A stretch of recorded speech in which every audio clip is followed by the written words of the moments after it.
Yes, I bought another grill, a Weber Performer.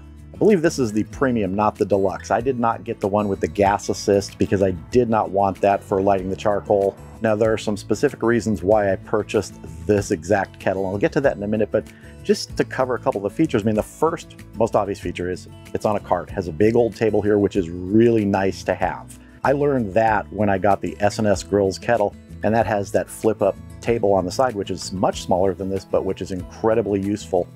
I honestly didn't believe I would think it was that useful, but it is. This also has a little built-in timer that you can remove from there and keep track of things. It has hooks to hang your tongs, your spatula on, and it has a charcoal bin which tilts out.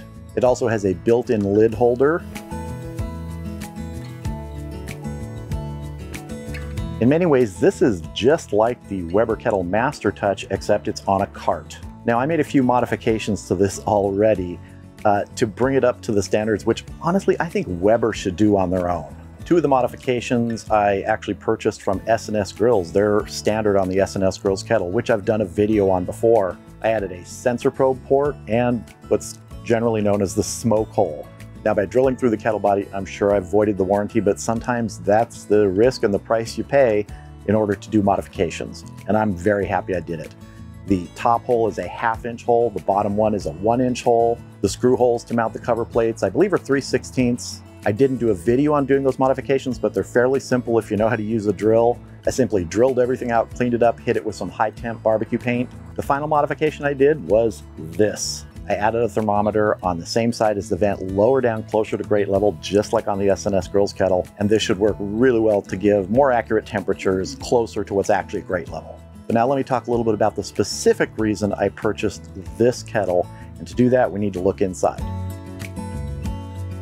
Now, inside the Performer is my Mallory M1 cast iron grate. This used to live on my copper kettle, and that's one of the reasons I purchased this, the Performer. The Weber kettle, just like the Weber Kettle Master Touch, has a front leg and 2 back wheels. Even the S&S Grills kettle has 2 wheels in the back, 2 legs in the front, and those 2 legs in front are an amazing addition to a kettle. Weber should just go ahead and do that. But when you have something like a cast iron grate in there, it makes that top heavy.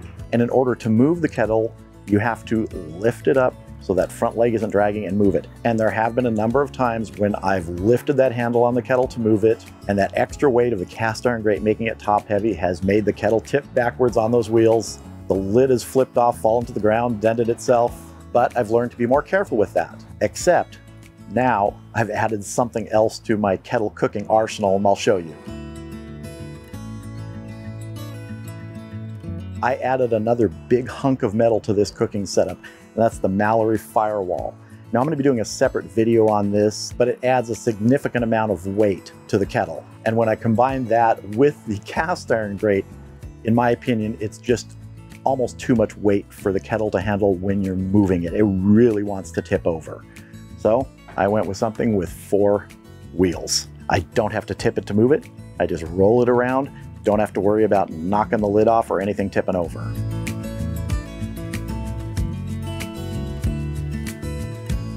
Now I have a stable, safe platform for using my favorite cooking grate and some new accessories. I think I'm really going to enjoy this Performer.